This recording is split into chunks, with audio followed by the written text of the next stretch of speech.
Yeah, you did. Right on, Patty Ann. Fox News alert, new allegations of overspending by the GSA just as this hearing on its waste of taxpayer dollars gets underway on Capitol Hill. A new report finding the agency handed out $30 million in unreported bonuses. All right, the hearing has started. Also, there are concerns for investigators over these lavish conferences. The latest, a $250,000 event outside of Washington with $20,000 spent on drumsticks alone.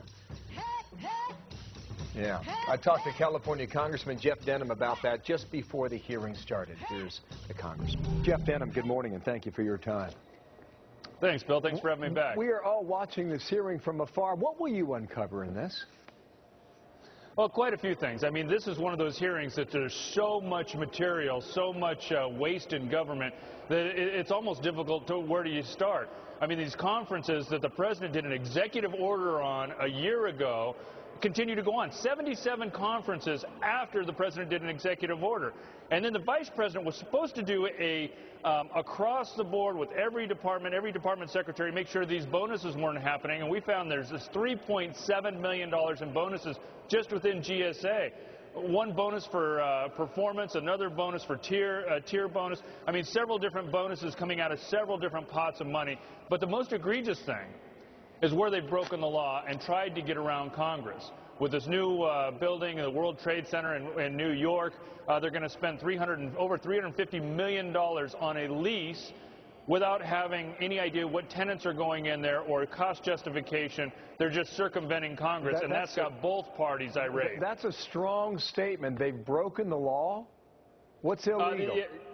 That is the biggest thing that we're discussing right now. So the three different areas of the law that they've broken, even by GSA's own standards on their website, it says that they cannot do a lease more than $1.5 million, and yet they've done a $350 million lease. So they've not only broken their own policy, but they've broken the law here. And so we want to see exactly how they expect to say that they're not breaking the law. We've already asked for a Department of Justice opinion on this, but this is not just a Republican issue or a House issue. This has both parties infuriated on how the administration can go around Congress. It is prepared, apparently, to talk about 37 conferences that have been canceled so far.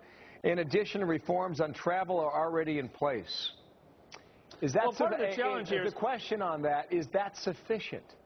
No, it's not sufficient, and there's this whole shell game. We got into this and we started defining all the conferences, and we found out there were so many other conferences that were happening because instead of defining them as a conference, they define it as a celebration. So this Washington, D.C.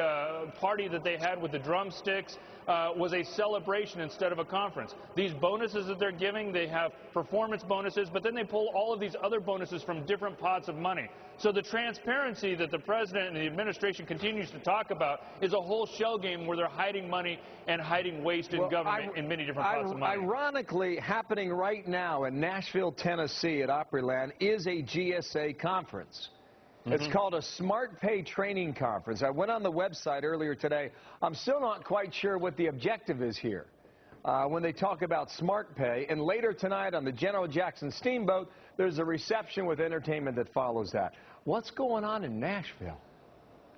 Yeah, amazing how they continue to talk about how they're cutting waste in government, but try to justify how you're taking a big junket on a steamboat. I mean, you can look from their own website, not only the lavish rooms in the presidential suite at the Gaylord where they're having, but a steamboat? How in today's time, with today's unemployment, is that justified? The GSA's duty, by the way, is to oversee federal property, right? This is real estate, of which there are 14,000 vacant or underused properties that the GSA oversees. What's the price tag on that for taxpayers? It's not only billions of dollars in maintenance and upkeep of these buildings, but it's hundreds of billions of dollars of what we could sell all of these different properties. I mean, if you want to really get the biggest bang for your buck, if we could sell those properties and get away from paying this ongoing maintenance every year, we'd actually get people back to work, the jobs that would be created, and then the tax revenue once private industry bought a lot of these buildings that aren't being used today. It's a huge windfall of money, and I have a bill that's over in the Senate. We passed it out of the House on a bipartisan level. You know, the president continues to talk about it, demand the Senate pass the bill so that we can sell these properties. In addition, Fox News has confirmed there are some events where there is no record of spending, no receipts to be found. John Micah, Florida, puts a price tag on this real estate in the billions of dollars. Jeff Denham, thank you for your time. That hearing continues on the Hill now. Thank you, sir. Bill, thanks for having me. That hearing continues now. By the way, the head of the GSA is not present. Apparently had some family matter or some family schedule conflict that prevented him from appearing there. So the hearing continues, and the GSA is defending the conference that's underway in Nashville, Tennessee today at Opryland, saying that this is required and it's held to improve the management of government charge programs. The conferences are critical for training and for businesses to understand how to work with government. So it is defending itself. We'll see how that goes as that hearing rolls on the Hill. Should be interesting. Well, he started a